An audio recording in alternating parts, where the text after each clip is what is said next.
Herkese tekrardan merhabalar.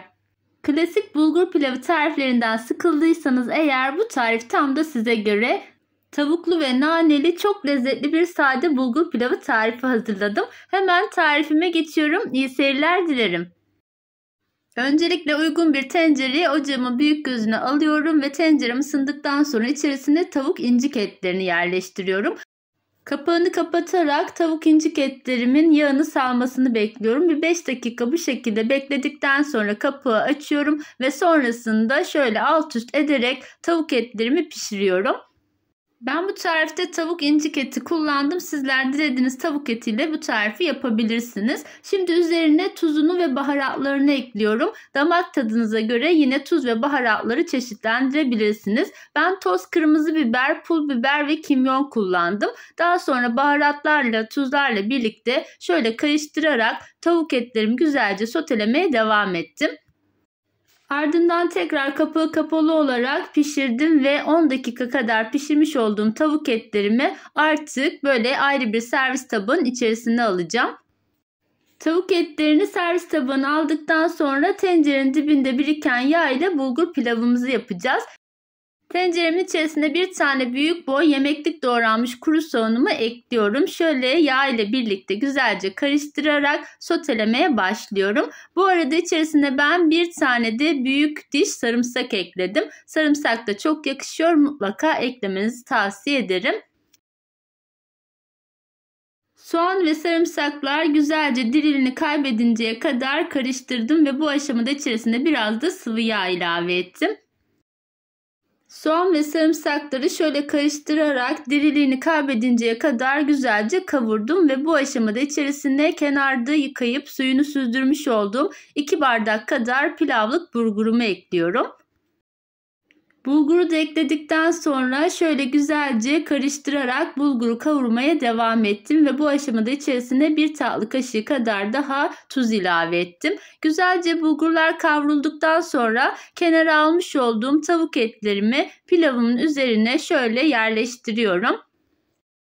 Tüm tavuk etlerini yerleştirdikten sonra dibinde kalan suyunu da üzerine gezdirerek bu aşamada içerisine 2,5 su bardağı kadar sıcak su koyuyorum.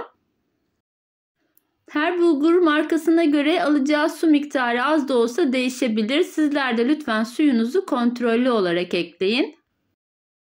Suyunu eklemiş olduğum pilavımı şöyle tavuk etlerini de hafif üzerine bastırarak güzelce düzeltiyorum ve ocağımın altını en kısık ayara getirerek kapağı kapalı bir şekilde pilavımı pişirmeye bırakıyorum.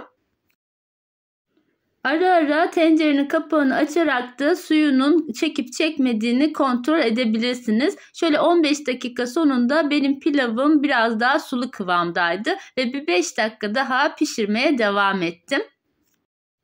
Bu yaptığımız bulgur pilavı yanına hiçbir şey istemeyen başlı başına bir ana yemek lezzetinde oluyor. Sizlerin de bu tarifimi mutlaka denemenizi tavsiye ediyorum. Evet, toplamda 20 dakikada benim bulgur pilavım çok güzel suyunu çekti ve bulgurlarım da çok güzel pişti. Evet, pişen pilavımı artık ocaktan indiriyorum ve kenarda biraz dinlendiriyorum.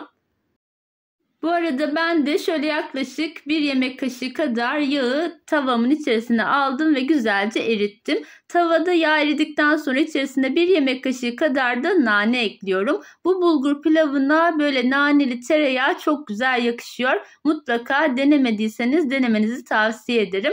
Kenarda dinlenen bulgur pilavımın üzerine eritmiş olduğum tereyağlı naneli karışımı güzelce yayıyorum ve sonrasında pilavımı karıştırarak artık servise hazır hale getiriyorum.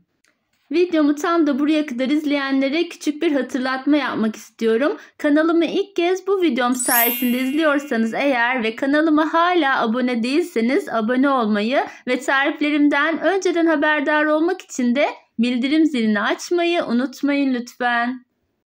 Tereyağlı naneli sosuyla sade tavuklu bulgur pilavım artık servise hazır. Şöyle servis tabağına alarak da size yakından göstermek istiyorum.